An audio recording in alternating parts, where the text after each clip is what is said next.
Hello everyone, welcome to my YouTube channel. So my today's topic is collective security mechanism.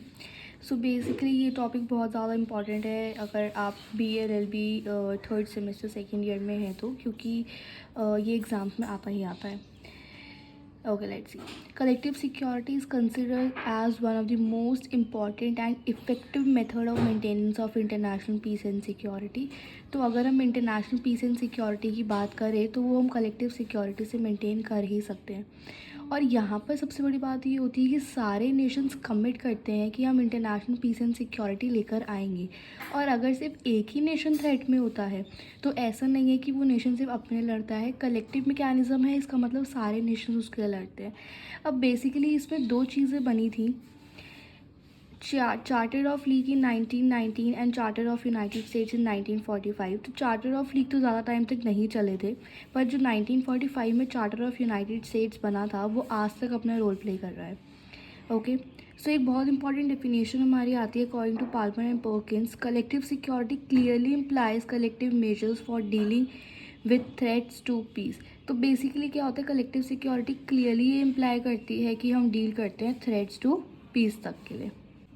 Now let's come toward the characteristics of collective security. The first one is the device of power management.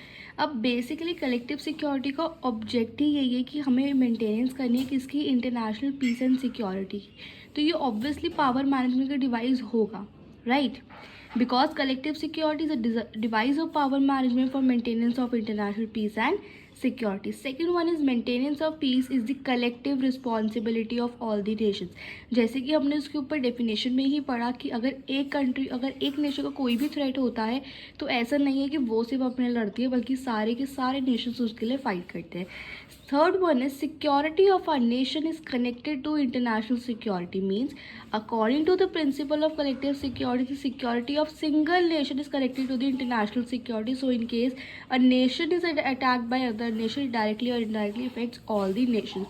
अगर एक nation को attack करा जाता है इसका मतलब नहीं है सिर्फ उसी नेशन को अटैक करा गया, इसका मतलब ये है कि सारी नेशंस को अटैक करा गया.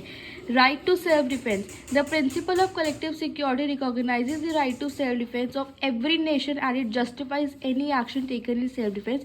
तो ऐसा नहीं है कि अगर हम कोई भी राइट टू अटैक करते हैं अदर नेशन पे तो वो ये है कि हम उस पर इंटेंशनली अटैक कर रहे हैं. वो हमेशा सेल्फ डिफेंस के लिए ही होना चाहिए और कलेक्टिव सिक्योरिटी वो सेल्फ डिफेंस के लिए ही होता है.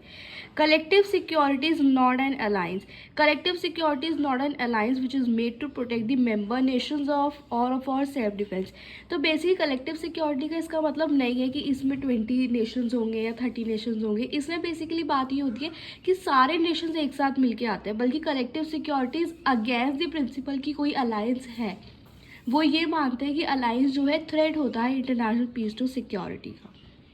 सो the role of United Nations in collective security, मैंने आपको पहले ही बताया था कि दो प्रोविजंस बनाए गए थे, एक league of charter in 1919 and charter of United states in 1945. तो जो फर्स्ट वन 1990 वाला था वो ज़्यादा नहीं चला था, पर 1945 वाला आज भी चल रहा है. इसमें कुछ मेन प्रोविजंस आते हैं जिसमें आर्टिकल 1 ये बोलता है कि वो उस सारे सिचुएशन को इंक्लूड करता है जिसमें कि यूनाइटेड नेशन जो है कलेक्टिव एक्शन ले सकती है for the maintenance of international peace and security. First second third point मैंने आपको दिखा दिया, आप खुद पढ़ सकते हैं. देन आर्टिकल 50 ये बोलता है is concern with the possible ways in which member states and non member states can adjust their policies and action towards the decisions.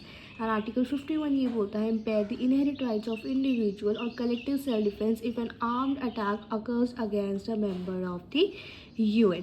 Article 50 का मतलब ये है कि मेंबर स्टेट्स और नॉन मेंबर स्टेट्स को अपनी पॉलिसीज और एक्शन को एडजस्ट करना चाहिए, कोई डिसीजन लेना है.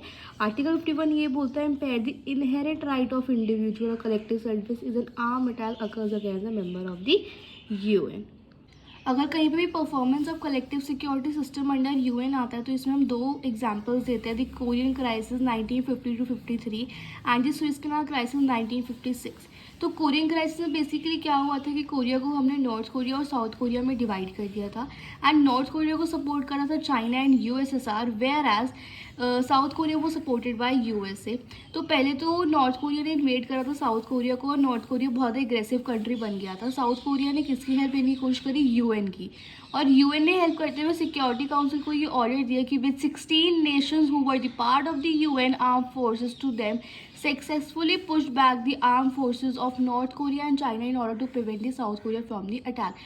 तो सिक्योरिटी काउंसिल ने 16 नेशंस की हेल्प ली थी, जिससे कि 38 पैरेलल लाइन के बियॉन्ड उन्होंने नॉर्थ कोरिया को पहुंचा दिया था.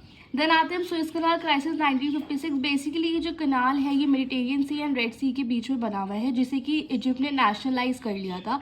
नेशनलाइज करने का रीज़न ये था कि उन्हें नाइल रिवर के ऊपर एक डैम बनाना था. 26 जुलाई 1956 को ये इजिप्ट ने नेशनलाइज कर दिया था. और ड्यूरिंग दिस टाइम इसराइली ने with the help of the Britain and France attack करा था. Israel was the aggressive country at this point, तो इजिप्ट को उनसे हेल्प चाहिए थी यूएन से. And the General Assembly of the UN pass the resolution in which soldiers from 10 different nations were deployed in order to help the Egypt. जैसे कि Korean crisis में Security Council ने 16 Nations के साथ help करी थी, similarly general assembly 10 Nations के साथ हेल्प करी थी Suez canal crisis. Thank you and subscribe to my YouTube channel.